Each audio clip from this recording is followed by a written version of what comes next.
What's good, everybody? Welcome back to L Dubs Boxing. We back with another one. So we pre-gaming, and this one right here, we're going to talk about the upcoming fights, January the 13th and 14th this week. You know what I'm saying? Let you guys know where you can find them and all that good stuff. So it's not really a big week of boxing, but it's still some good fights. So we're going to touch on that. Before I do that, I want to salute everybody coming through the building. Make sure you guys hit the like button, subscribe, all that good stuff. Feel free to drop a comment in the live chat, or if you listen to the playback, feel free to drop a comment there as well. You know what I'm saying? There's hopefully everybody, you know what I'm saying, get tapped in with the fights this week. So we got two cards that's going down, and they're both going to be on ESPN Plus. You know what I'm saying? So it'd be easy to find if you guys have that app. But we got the ladies on deck. We got a unification at 108 pounds. Kim Cavell versus Jessica Plata. This is a good fight right here. This fight was postponed. It supposed to have been December, I think December the 10th, I believe, something like that. But it got postponed because Cavell, she was sick. So I think it was a non-COVID situation, but she couldn't make it. I think it was like fight week or the week of the fight, something like that. So we here now. This is a good fight, man. Plata just won. She won her title off the long-reigning champion Jessica Bott.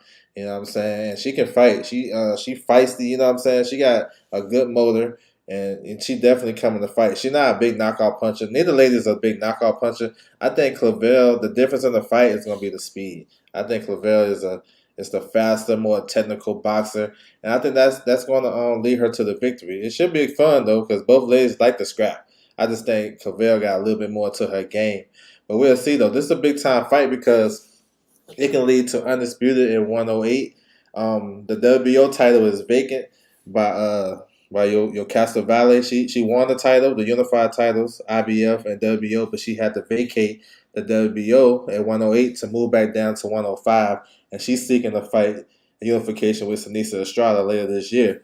And then she still got the IBF, so she'll probably vacate that as well. So the ladies can probably become undisputed this year, at least fight for the third belt. So we'll see. This is a good fight, though. You can find this on ESPN Plus Friday night, January the 13th. I think the start time like 7:30 East Coast, 4 o'clock on the West Coast. So yeah, they should have a little decent undercard as well. But the main event is what you got to tap into. Chris M in the building was good. He said salute to you, bro. Maybe they could be top 15. I think Clavell.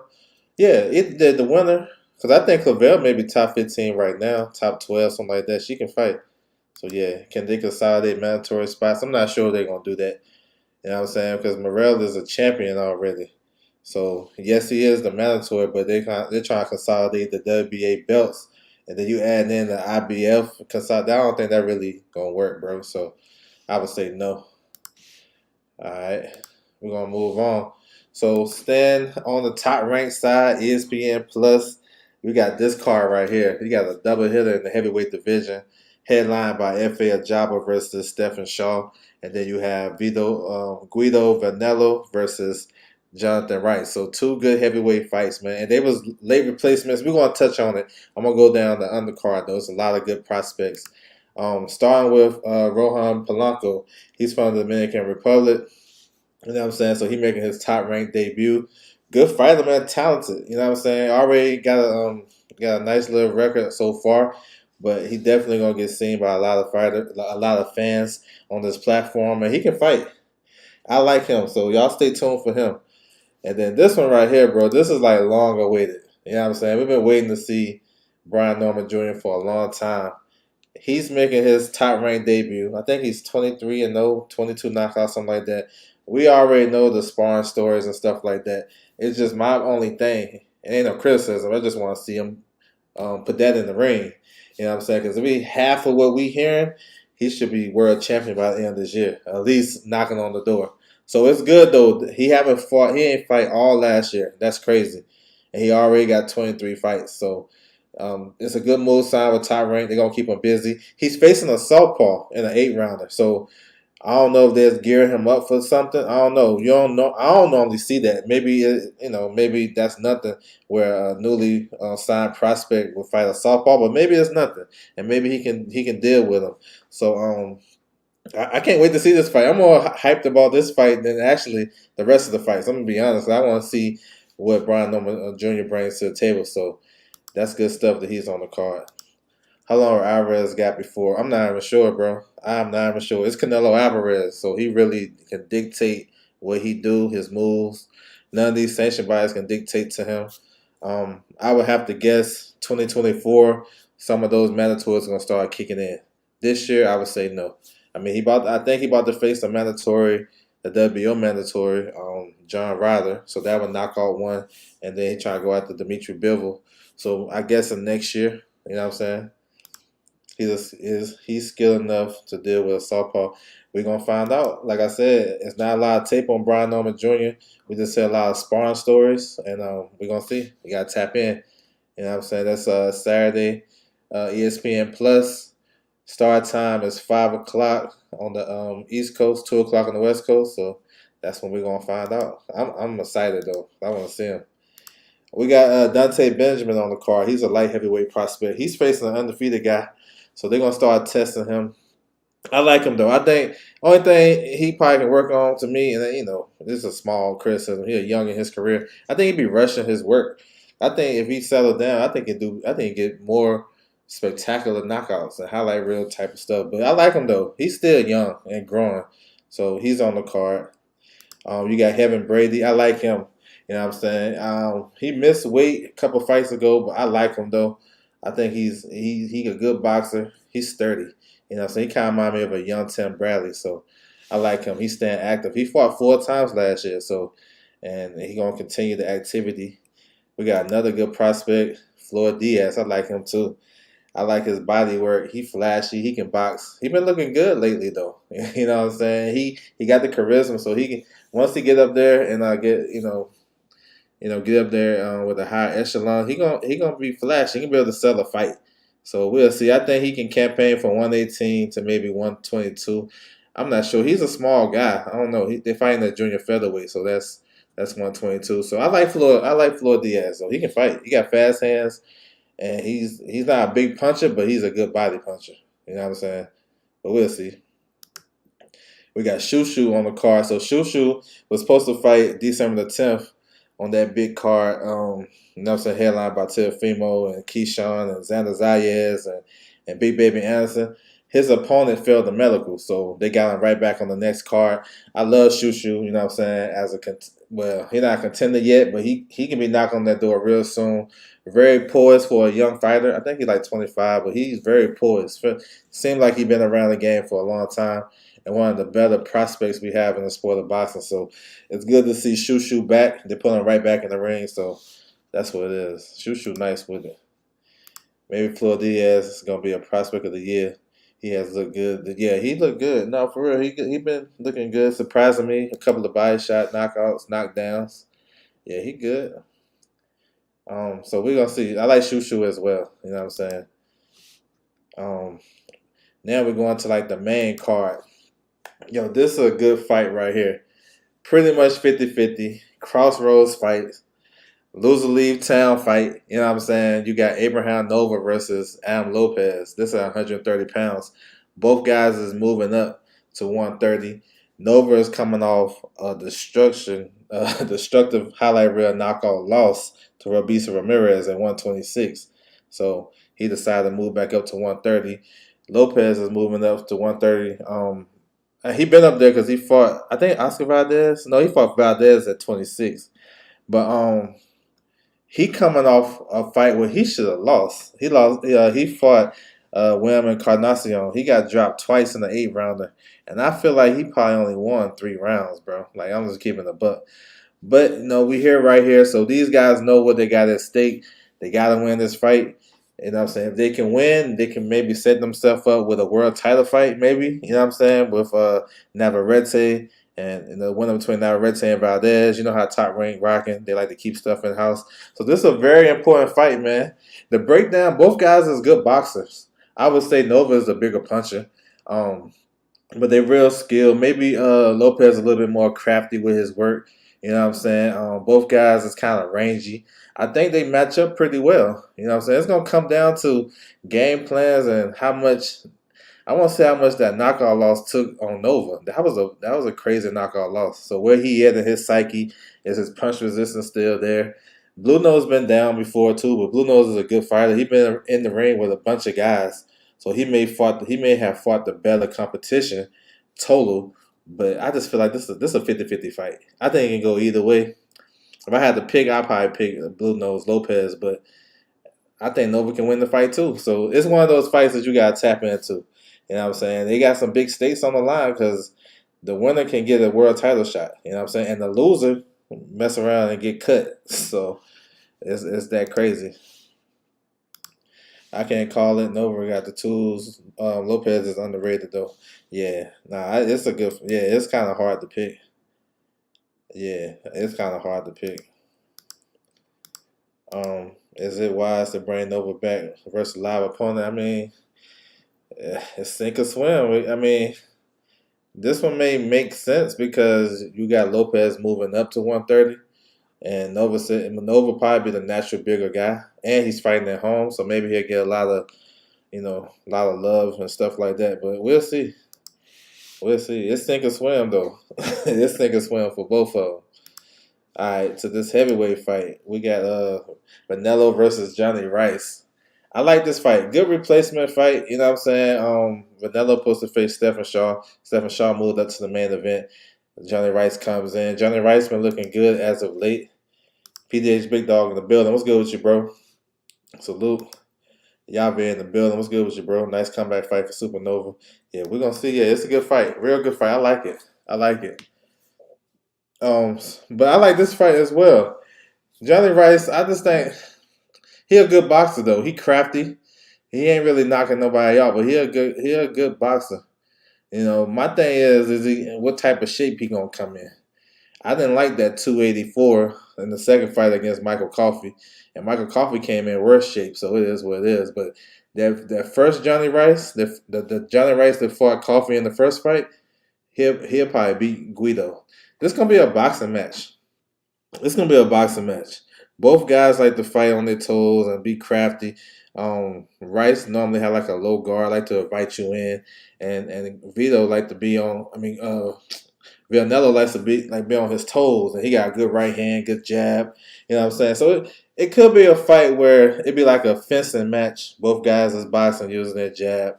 Like I said, I want to see the condition of Johnny Rice. Even though Johnny Rice came in overweight, he still can do the rounds. He a professional guy. You know, he be sparring all those guys in Vegas. This is a tough fight, man. This is another one that's tough to call. Like the three fights on the main card is really gonna be competitive. I think I may have to go with Vito in this fight. Guido in this fight. I think Guido maybe edge it out. But we'll see. We'll see what Johnny Rice brings to the table, bro. For sure. Is Johnny Rice going to be in shape? That's the question, bro. I don't know. I hope so. We'll see. If he come in like in the 260s, I think that's in shape for him. You know what I'm saying? I would like him in the 250s because he fast when he's a boxer. He's not really banging out nobody like that. He a counterpuncher. Yo, it ain't low key. It's all the way up there. This card is nice, yo. That's what I'm saying. People talking about boxing is down, boxing is slow. Man, they crazy. They just worry about the wrong shit. This a hell of a card right here, bro, for sure. Shaw pulling the upset too. Yes, sir. Let's talk about it. So, FL Jabba versus Stephen Shaw, man. Honestly, me looking at this fight, I got Shaw as a favorite. Like I don't know if it's an upset to me. Now I guess people go off upset because they look at the betting lines. I haven't taken a look at it, but me just looking at these guys' career where they at and past performances, I got Stephen Shaw as the favorite. But this is a good fight. It's a puncher versus a boxer puncher. Shaw can punch. Shaw is one of those old school 80 heavyweights guys. He said Tyron got a card too. Yep, they got three. Like I told you the other time, three cards this week, this month. You know what I'm saying? The 13th, 14th, and the 28th. Yes, sir. Got you covered. Stephen Shaw is like an old school heavyweight. Good on his toes. Good jab. Good right hand. Sometimes he club with the right hand. Sometimes he throw it straight. You know what I'm saying? He can hook off of it. Got great footwork. You know what I'm saying? So he can get in and out. You know what I'm saying? And he can switch it. He can switch it up. He can walk you down, or he can box all night. You know what I'm saying? And not get touched. So he can do a lot. He can mix it up. So he's more versatile than FA. FA is like come forward, You got the big right hand. You got to be aware of that. He has a good jab. I thought FA was better when he was with Ronnie Shields. Since he been with Top Rank, I mean, he ain't been having the best performances. And y'all can go back and watch the tape of FA versus Johnny Rice. I mean, I feel like he was struggling in that fight. And Johnny Rice was boxing him and keeping him off guard and keeping him, unsteady and stuff, make him hesitant when he throw punches. So I think we're going to see some of that. But I think the difference with that, Shaw got a little bit of a mean streak. So he would make FA pay for his mistakes. Johnny Rice wasn't making him pay for the mistakes. But this is a good one though. It's like I said, man. It can be 50-50. It is a good competitive fight on paper. FA do bring a lot to the table. You know what I'm saying? I like FA when he was throwing punches, like throwing like 60, 70 punches around, keeping his guy honest, and then landing the big right. He can go rounds. I mean, he fought Devin Risen. He threw a lot of punches in that fight and went 10 rounds and then looked tired. So I think he can go the rounds. We're gonna see, man. Both guys come in shape. They're gonna be like in the mid 230s. Um, Man, it's a good heavyweight fight, bro. It's one of them things that you can get up for. You know what I'm saying? Along with this whole card. So I like Stephen Shaw to win a decision. I like him to win a decision. We'll see if he want to press the gas and try to, counter punch and try to get FA up out of there. We'll see if FA can take some shit. FA was down against Sanchez and he got outboxed.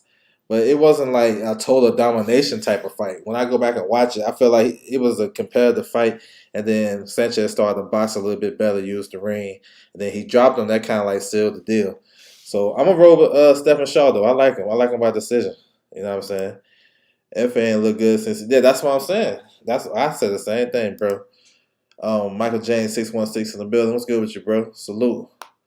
So yeah, I like it though. But as a whole, the whole card, I like it. You got the top prospects. You know what I'm saying? We're going to see Brian Norman Jr., a bunch of other young guys, Heaven Brady, Dante Benjamin. And then we got the three main card fights with Abraham Nova. You got Vanello versus Johnny Rice, and you got this main event. So it's a good card, man, for a Friday night, man. Should be pretty dope, bro. For sure. You never know if it could pull. Yeah, he could. I mean, yeah. I mean that could happen. You know what I'm saying? He can catch Stephen Shaw slipping for real. And this is the best guy Stephen Shaw been in the ring with. You know what I'm saying? So this is a step up in competition. But I feel like he has the advantage far as being being used to this type of style. Not so much the same. And I mean by that, he been sparring Deontay Wilder for I don't know how many counts. So I mean, and he been coming back. So he ain't just go to one camp and that's it. We'll see you later. He been coming back, so that means he been putting in some good work. And I think he know how to deal with that style. Now they don't fight the same, but as far as like the stature and being aware of that big right hand and stuff like that, it's similar. Both guys are 6'6" or better. So I think that experience he had with Deontay going to help him. Now he got to put it all together in the ring, of course, but he definitely has the skills. You know what I'm saying? He got a nice check hook or lead hook. You know what I'm saying? And like I said, his right hand is kind of clubbing, or sometimes he can shoot it straight down the pipe. He got the skills advantage over FA, but FA got the power, and he can change the fight with one shot. So that's what makes this fight so dope, bro. And the card too is a lot of 50-50s. Davis versus Ryan Garcia. One gonna be a draw. Now I don't know about that. I don't know if Tank touching him is no draw. Even if Ryan touch him, I don't think so. I don't think they want to why would they want to do a draw? If it was the same side of the street like that, that'd be okay. You know what I'm saying? And it's different from the heavyweights because the heavyweights, they got few options. Look how many times the heavyweight's been recycled. So if you want to, just in case you want to bring up Wilder versus Fury, that's different things. This one right here, it's like Tank got way more options. They'll much rather do business within their own landscape than do more business with Golden Boy. Even if the shit is crazy, because if Tank beat him the first time, he really don't need Ryan per se. but he want to get that. He want to be a that global superstar. So I don't see no draw. But if it is, I give you the props. If, you know what I'm saying? If you come around, I got you. I give you the props. ESPN card is dope now for sure. It is. It is dope. So that's what it is, man. There's only 2 fights this week that I touched on. I'm gonna go back to it. So you got the ladies going at it, unification. You got this gonna be on ESPN Plus. You know what I'm saying? So they carrying this card too, because the winner of this is a potential opponent for Seniesa Estrada too. So that's another good reason to put it on the air. So you got this one, and then of course we got this top rank card. You know what I'm saying? I'm gonna run down the prospects real quick. Rohan Polanco from Dominican Republic, he's making his top ranked debut.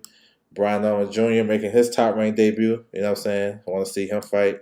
Dante Benjamin, that's another good young fighter at light heavyweight. Kevin Brady Jr., another good one. Floyd Diaz, I like him too. He's been looking good lately. Shushu Carrington, that's another one. You know what I'm saying? Blue chip prospect. And then we got this 50-50 fight. Abraham Nova versus Adam Lopez. I don't like real talk. I pick Lopez, but that shit can go either way. Like for real. And both guys need this victory. Guido Vanello versus Johnny Rice. Another good heavyweight fight. It could be, but I think it's gonna be more so of a boxing match. You know what I'm saying? And then we got the main event. FA versus Stephen Shaw. So yo, good card, man, for Top Rank, bro. Good card. I like it. He said Ryan gonna win the first 3 rounds. Just saw, yeah, we're gonna see. We're gonna see what he brings to the table. You know what I'm saying? We're gonna see. Well, I want to salute everybody come through the building. I appreciate you guys. If you guys got social media, feel free to follow me on Twitter. You know what I'm saying? OverJ. It's scrolling across the bottom. Instagram, L Does Boxing. That's my time, and I'm out.